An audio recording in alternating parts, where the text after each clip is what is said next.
Welcome back to the channel. Another video from the man, Mr. Martin Fold 5.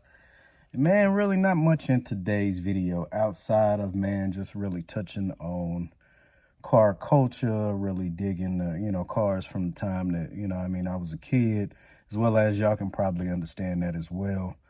Growing up, playing with the Hot Wheels, having, the Hot Wheels race car tracks, remote control cars, all of that stuff, as well as getting your hands on some model cars.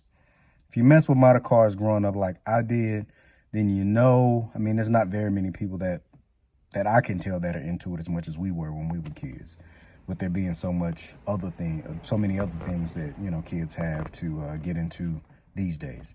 So with that being said, when we grew up, man, and for those of you who are still into model cars, whether, no matter what kind of cars they are, the process of completely doing it how you want to, or if you follow the instructions and you put it together exactly how, the instructions tell you to put it together. Hey, put this seat together. It's this color, paint it this color, put this rim on there, all of that.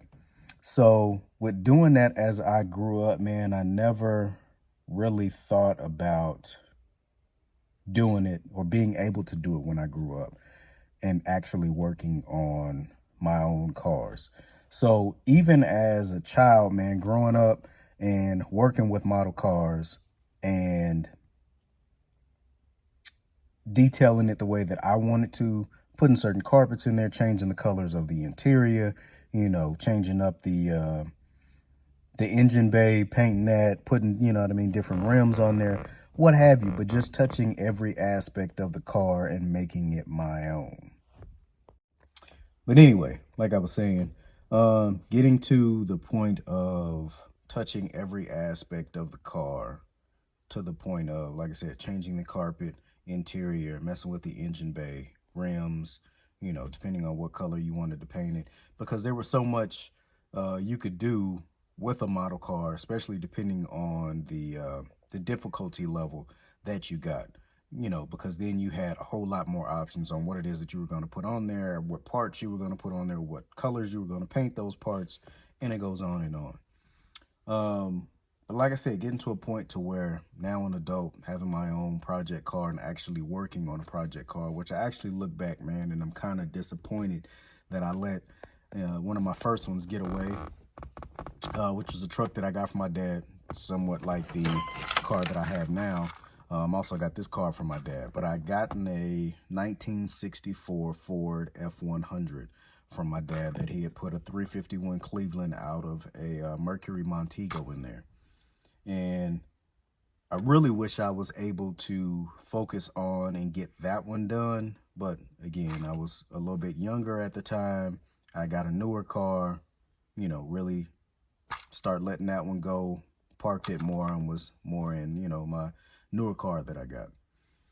But getting older and my taste changing and actually wanting to turn the wrenches and actually touch every aspect of the car as I did when I was a kid messing with model cars.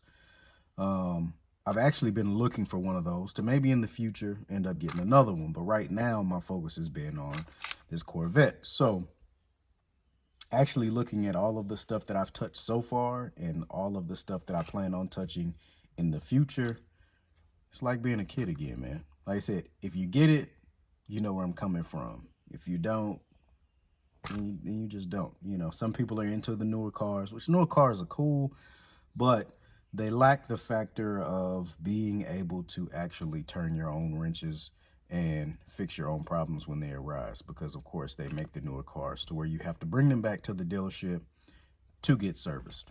The older cars, you don't necessarily have to do that, depending on how deep you want to dive into the work that you want done. I haven't really touched too much on, preparing transmissions, all of that other kind of stuff. I've really just started diving into motor work, which, like I said, changing the fuel injectors, EGR valve, thermostat, pretty much all of that. So I've touched all of that stuff, changing brakes, water pumps, starters, like I said, all of your basic stuff. I have yet to completely build a motor from the ground up, but that is on my list of things to do.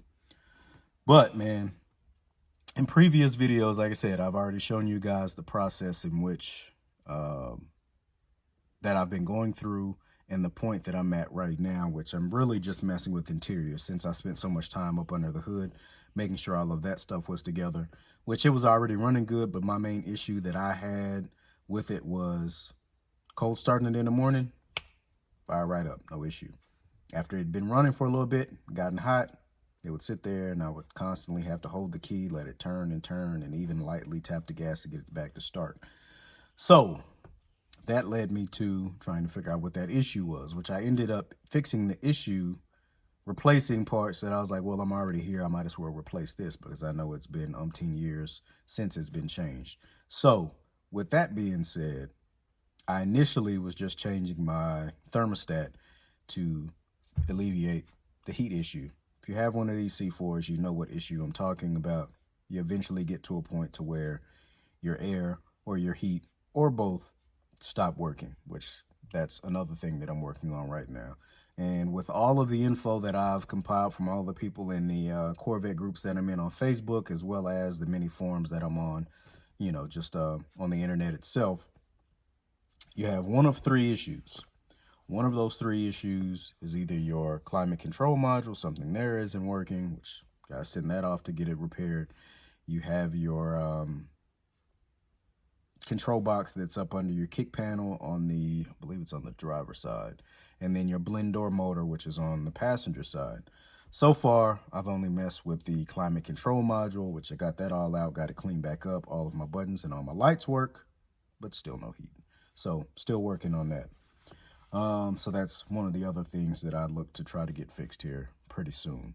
But in the meantime, in between time, working on the interior, which of course have my door panels and all that good stuff out, which as you can see, door panels out, put my speakers in there. Again, they weren't 6.5s that were in the doors, but I got tired of buying speakers, which going on Amazon and saying, hey, yeah, this will fit, doesn't always fit.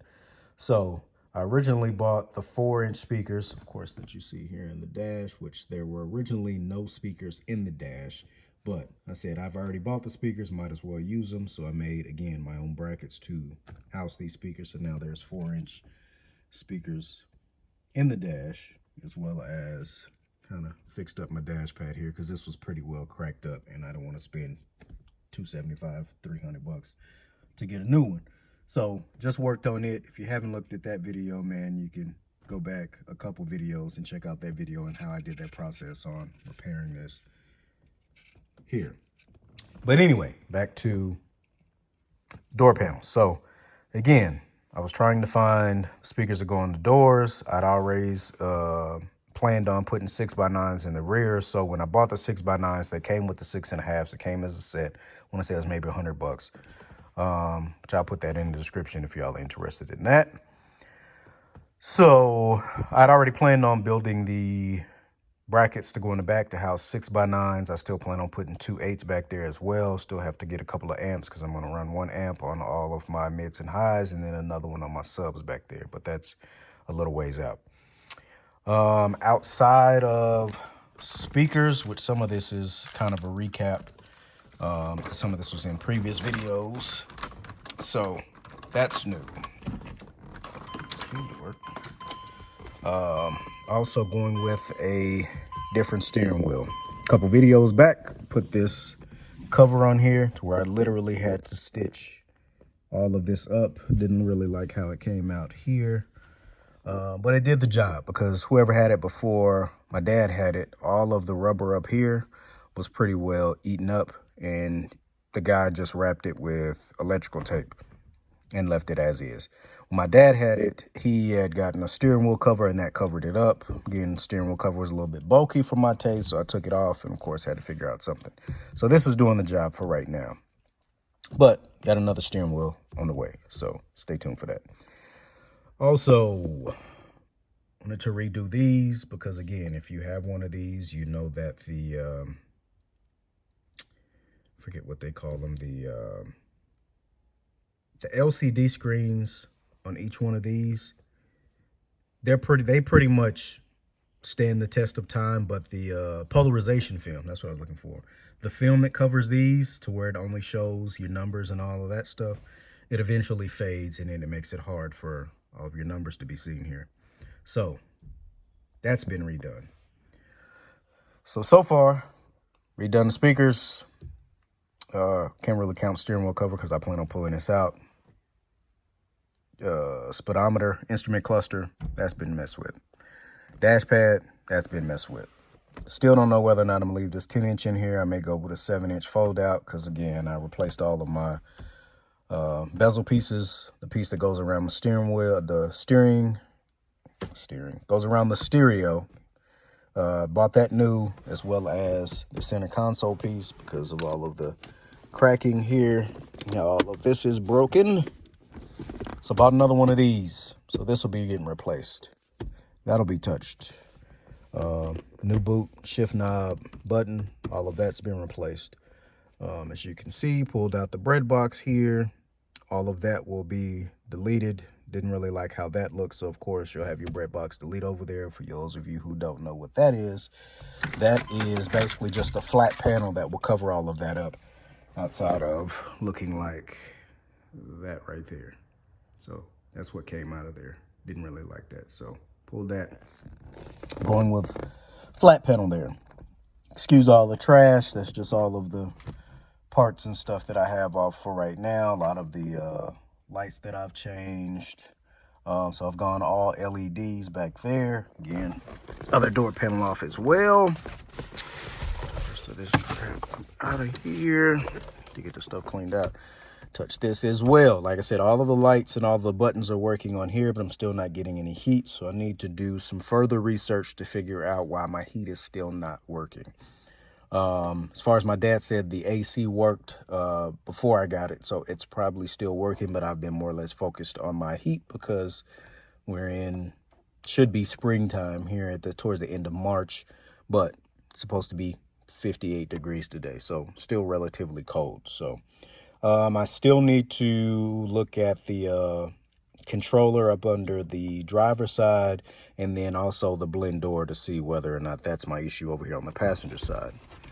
And as you can see, the passenger side seat, there's hardly anyone ever sat over in this side. Whoever had this car, didn't really have any passengers because it still looks pretty much brand new. This seat probably looks just as good, if not better, than the seats in the Durango, and it's a 2016.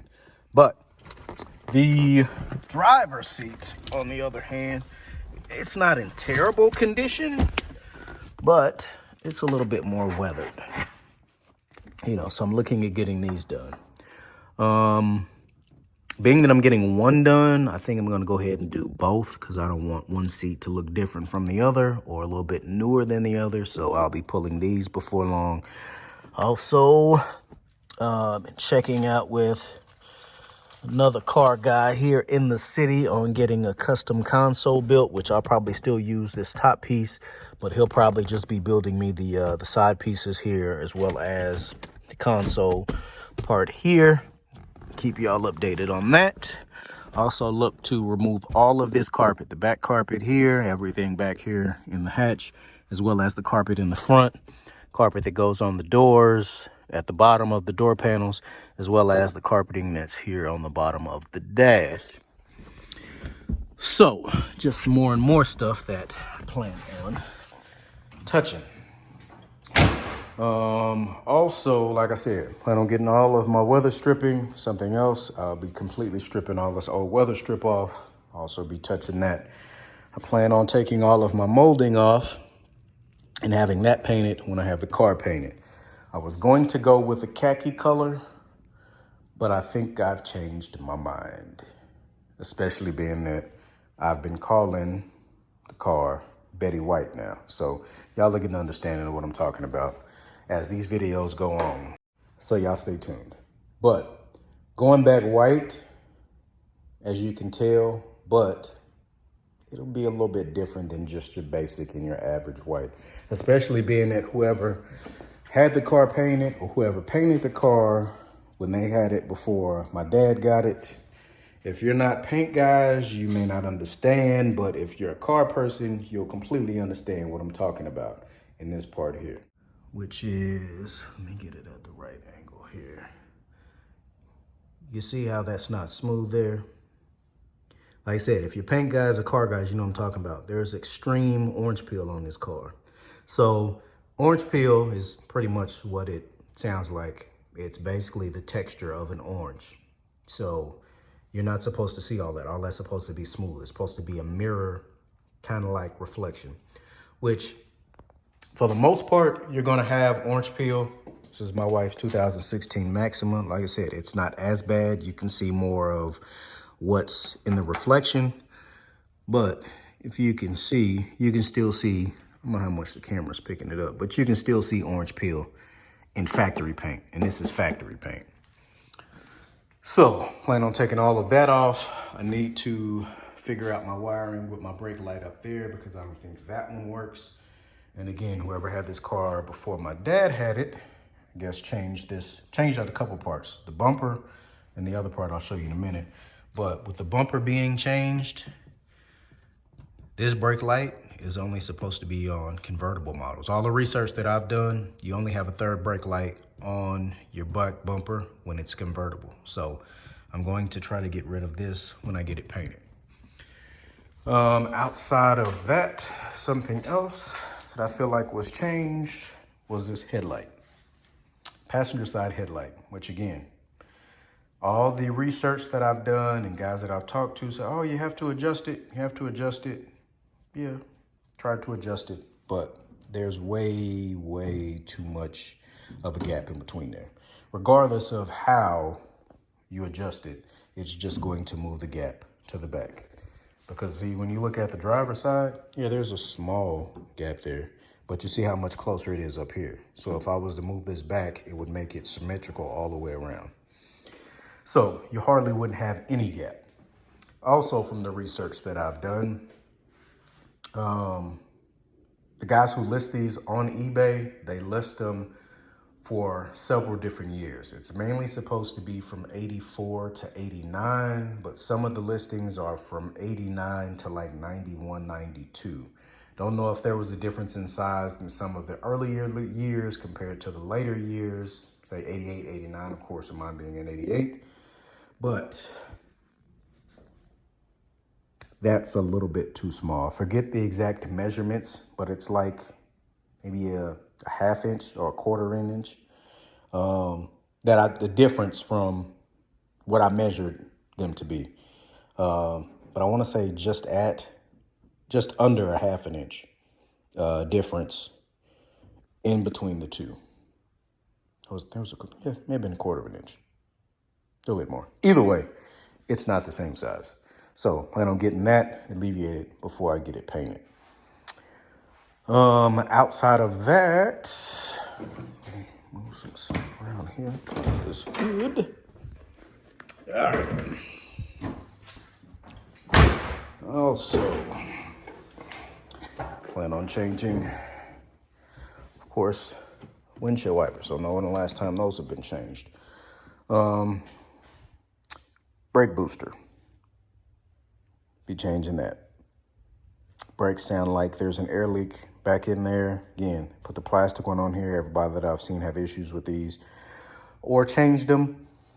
They've changed them to the metal ones. So that being said, it's another project I'm working on. With all of that stuff that has been changed in here, also got to change out my battery because my positive post on my battery, it only tightens up so far before it just pops back out of there. So I'll be changing that as well.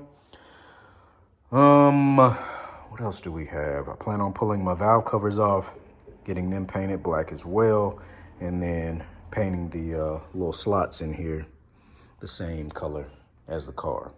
Another thing that hasn't been touched is my suspension here. So I'll be pulling all that out, replacing all of that as well. Also need to tighten up this wiring in here, get this stuff mounted and put it where it needs to be. Outside of that, man, once I get that tightened up, these few other odds and ends up under the hood, suspension, all that good stuff. There's only a few more things that I have to do up under the hood. Once that gets done, the next thing is get it in the shop, get it ready for paint. Of course, interior and all that stuff will be done before we get to the body shop. I'm actually going to an interior guy and checking to see what it would want me to get my seats as well as my door panels redone. So that will be getting done here pretty soon. And then after that, man, pulling these off. 16 is cool, but decided to go a little bit bigger. So I was back and forth between a 20 or a 22. I've seen both. They look decent, but 22, I don't plan on doing any modifications. All the guys that I've seen that are running 20s still look decent, as well as you don't have to do any modifications to your wheel wells. The guys that I've seen that went 22, they'd had to do a little bit of shaving back here. So going with a nice wheel, 20-inch, I want to say they're 295, either 30 or 35. I want to say 30, 235, 295 30s, I believe. But I want to go a little bit bigger as far as tires concerned. So y'all stay tuned for that. But yeah, man, outside of that, all that stuff has been touched up under the hood. But like I said, I still got a couple more things to do. Of course, headlights have been changed. LEDs there. I plan on changing and getting LEDs both on my side markers and my fog lights. Also went LED with the tail lights. Got to put my antenna back on. But outside of that, that's the progress so far. But mainly, like I said, to go from working on cars or model cars as a kid to doing the exact same thing with actual cars. It's crazy, man. But that's where the passion comes from. Most of the people who are your car guys who are working on cars now, whether it be motor and transmission work, whether it's interior, whether it's paint and body, you know, whatever area you're in, at some point in life, like that was driven by being a kid and playing with cars. Now, some of the argument that I've heard in putting the money into this car that I am, oh man, you should have got a C5, you should have got this, and y'all have heard it in several other videos, but the conversation keeps coming up with some of the guys that are in some of the forums that I'm in or some of the groups that I'm in. It's something about this body style. Like I said, to go from, I think it was 84 to 94, 95, 6, somewhere around it. Don't quote me because I'm mainly looking at the years of around my car, which was 84 to 89, even though the C4 went well into the 90s. But there was something about this body style. So being that I like this body style is the reason I'm doing what I'm doing with a C4 and not a C5 or a C6. Because I don't necessarily dig those body styles. Now, again, if you enjoy those years and those generations just based on, you know, power plant, what type of motor and transmission that is in there and how much power you're getting, cool, I understand that. But that's also why I intend on eventually going with an LS in here, unless I find me another Ford that I was telling you about before, the older 64 that I had, and then I may go in that route. Which again, this car only has 122,000 miles on it, so we're still in pretty good shape. Outside of changing a few little things that I had to change, things about due for an oil change and a few other things, but like I said, starts and drives, no issues whatsoever. So, man, it's just crazy to me to grow up and actually be touching all the different areas of your car to say, hey, I changed, you know, these brakes, I changed these shocks, I changed these fuel injectors, I completely redone the interior, you know, changed the paint. Even though one of the things that I don't plan on getting into as of right now, again, because I don't have the space for it to do it, is the paint and body. Like I said, as you already seen in a couple of different areas where I've already kind of been working on the car in that aspect, kind of filling in spots here and there, doing a little bit of sanding, like back here where the Corvette emblem was. It's actually kind of clean now. Where they had all the old glue back on there, I'd sand that off. See if I can get this tail light off too while I'm here, and then just have them fiberglass that in, but we'll see. But man, also understanding the process of building a car and the time that it takes. Because I initially assumed that, hey man, I had this car done by summertime, be ready to go to the car shows. Don't see it happening that fast. Just because, again, I want it to be right when I'm done. I don't want to rush the process. Outside of interior, paint, body, doesn't seem like much, but some of these parts are not cheap. So you got to balance the scales between getting OEM parts and building custom.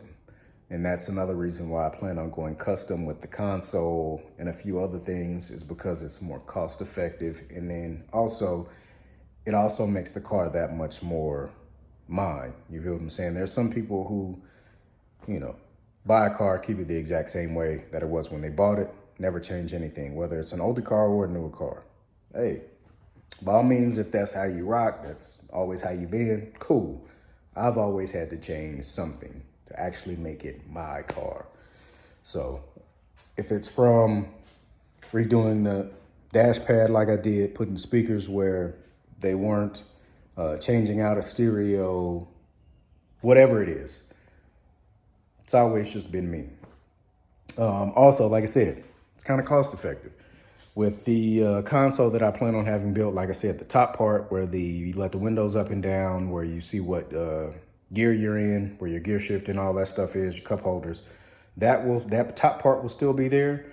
But getting online and checking the pricing for some of the parts to go back in there, because back where the console lid closes, a piece of that plastic is broke.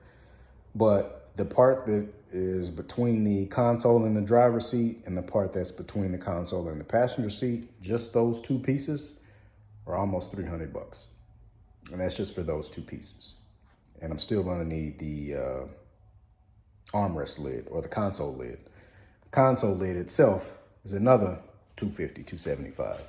So instead of spending that, you know, almost, what is it, $575 on factory stuff, you know, might as well call it $600, not $25. Instead of spending that $600, putting the factory stuff back in there, I would rather spend a fraction of that and get something custom built and actually have, you know, a console that I could use. I'm also thinking about messing with the cup holders because, again, if you have one of these cars, you know that the cup holders are only this deep. So back then, that was cool because you only had, you know what I mean, a can of Coke. You had a beer in there for those that were, you know, parking and sipping. I'm going to say drinking and driving because you shouldn't be drinking and driving. But if you were parking and sipping, you had you a Budweiser in there or whatever it is, a Coors Light, whatever. Those cup holders suffice for those smaller drinks because we didn't have the size drinks back then as we do now. So having a Route 44 Sonic drink in there and then hitting the gas when the light changes and your drink falls over, kind of tired of that. So I'll be changing that too. But just decided to make a little quick video, man, to really continue to keep content out there and to really kind of take y'all back to the days of being a child and actually playing with cars, where we went outside, we had fun outside, we did the simple things like play with cars, model cars, you know, a little bit before or maybe a little bit after Nintendo and Atari and all of that stuff came out, where we still did things as kids, you know what I mean? Rode our bikes around the neighborhoods. These days, these kids don't really do that. There's a small percentage of kids that do that. So, but yeah, man, looking forward to the finished product, but I'm also enjoying the journey of actually building my car. If y'all enjoy that same process, man, y'all stay tuned to the channel. Everybody that has subscribed to the channel, I appreciate y'all. Y'all continue to like, comment, share, and subscribe. Stay tuned. I'll keep y'all updated to each part of the process. If there's stuff that I can do to actually help you guys in the process of building your own cars, hey, by all means, that's what I'm here for. Some of my videos working on a Durango, there was certain stuff that I did that I didn't have any idea what I was doing, but I got it done. There's no other videos out there, like taking the vents out. Was able to get that done. Anything else that I can do to further make the process simple, that's what I'm here for, man. So y'all stay tuned till the next video, man. Y'all jump in the comments, whatever it is that y'all got, whether it's questions, concerns, you know what I mean, comments on what's next, what have you. Let me know. That's what I'm here for. Anyway, till next video, man. Peace.